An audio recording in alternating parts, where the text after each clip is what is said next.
There's a buzz in the air for Boston Red Sox fans as we dive into the aftermath of an unexpected trade with the Milwaukee Brewers. What does this mean for the team moving forward? Is it a sign of something bigger brewing in the front office? Let's break it down, and I promise to keep you engaged until the end with some thoughts on how this could shape the season.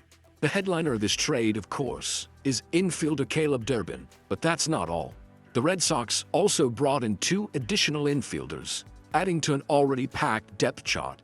One of those players, Andrew Monasterio, has the potential to shake things up, but will he get the chance? With his major league experience and ability to play multiple positions, he could be a wild card for the Sox, but the reality is that he might not see much action this spring. The reports indicate that Monasterio, who has played 219 games over the past 3 seasons, may end up starting the season in AAA. He has a career batting line of .250/.321/.351 with 8 home runs. And last season he achieved a personal best with a .756 OPS. That's decent. But is it enough to secure a spot on the big league roster? If he can keep his OPS high against left-handed pitchers, that might give him an edge if the roster shakes out in his favor. But here's where it gets interesting. There's a possibility that Romy Gonzalez, who is currently dealing with a nagging shoulder injury, might not be ready for the season. If that's the case, could Monasterio find himself in a battle for a roster spot with Nate Eaton? It's a scenario worth considering, especially since players like Isaiah Kiner-Falefa, Masataka Yoshida, and Connor Wong seem to be solidifying their positions. So what do we think about this? Is the depth being added by the Red Sox enough to make a significant impact this season? Or are we just adding numbers without real substance? I want to hear your thoughts. Comment "Go Boston Red Sox" below and let us know what you think about this trade. As we look ahead, it's clear that there are many variables at play. The competition in spring training will be fierce, and every player will need to bring their A game. Will Monasterio rise to the occasion if given the chance? Or will he fade in the background?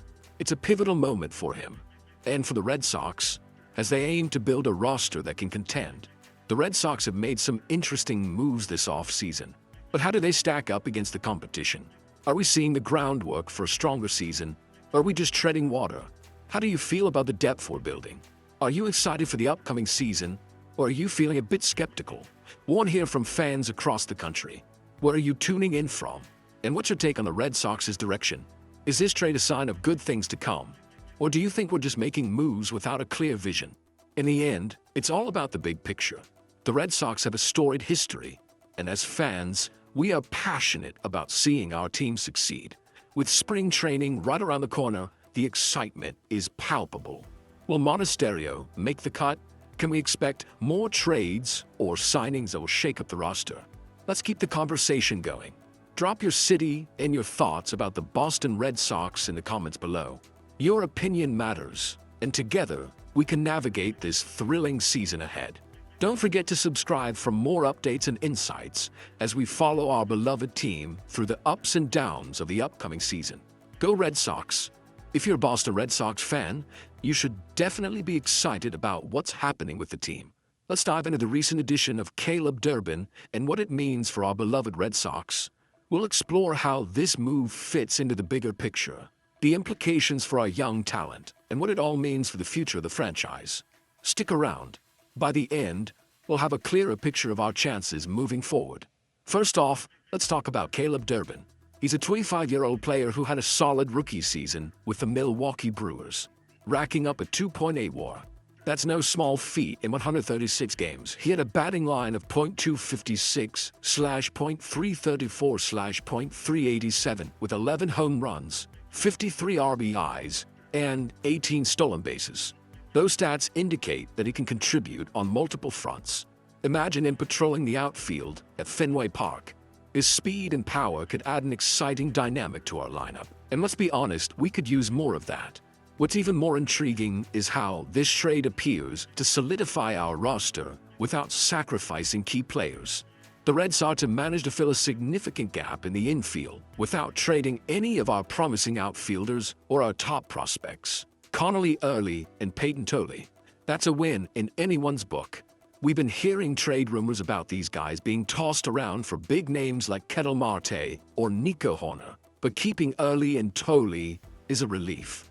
Both of these young players have shown immense potential. Early, at just 23, has already started a playoff game.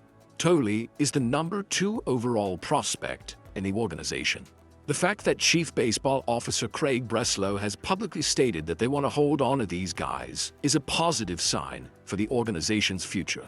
Breslow mentioned that keeping Early and Tolley is essential for team depth, and he's right. Now, here's where it gets interesting. There's so much depth in our pitching rotation right now that we might see Early and Tolley starting the season in AAA.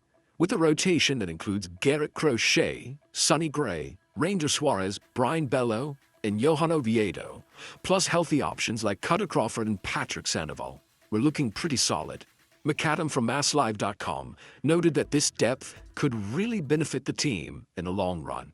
But what do you think about having Tolley and Early star in AAA?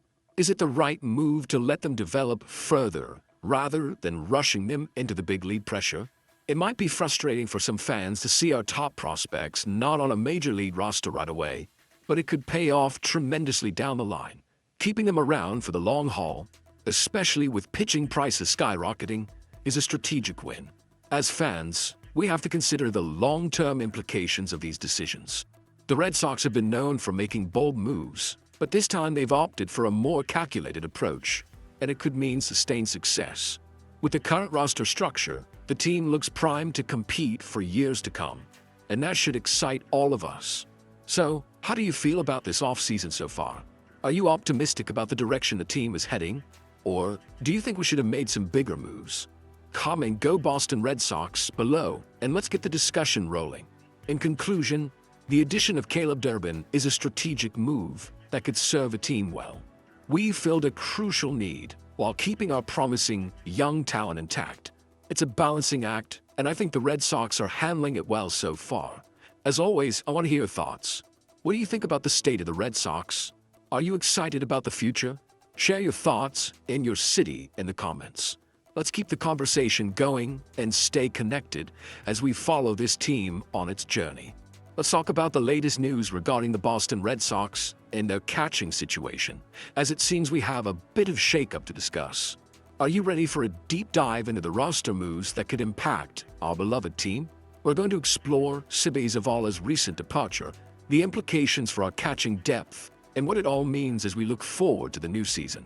So stick around, because this could be a turning point for the Red Sox as we prepare for what's ahead. It's been a roller coaster year for the catching position for the Red Sox. Last season, we saw some attrition that left fans wondering about the future.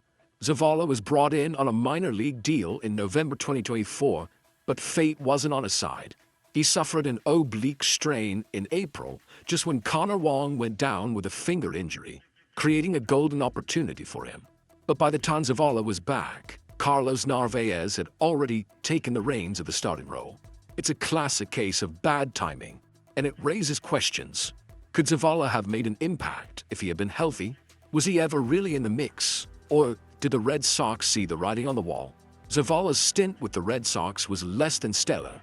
In 67 games with AAA Worcester, he managed a paltry .165 batting average with only 35 hits and 8 home runs, resulting in a disappointing .614 OPS. It's no wonder the Red Sox look to bring in someone new, like Ollie Sanchez, to bolster their catching depth instead of relying on Zavala. This begs a question. Were we too quick to write off Zavala? Or was it clear he just didn't fit into the plan? Now, the news is official. Zavala has signed a minor league contract with the Los Angeles Dodgers. At 32 years old, he's looking to earn a major league backup position against the odds. What do you think, Red Sox fans? Is this a loss for us? Or was it time for a fresh start? With Zavala's performance not living up to expectations, it's tough to see him as a significant loss, but it's always interesting to see how players fare with new opportunities.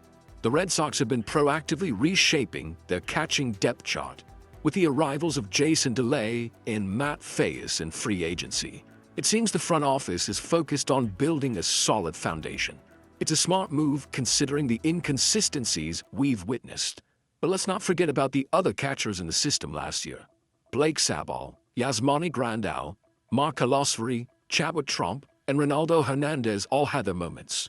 Are we now in a better position going forward, or is there still room for improvement? It's clear that the Red Sox are trying to position themselves for success.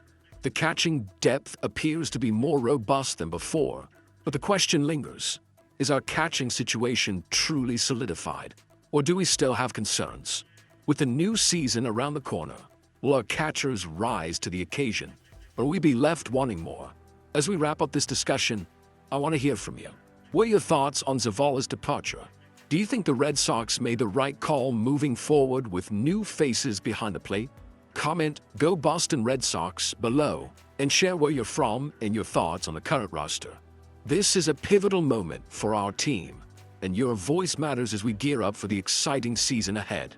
Remember to subscribe for more updates, and let's keep the conversation alive about our beloved Red Sox.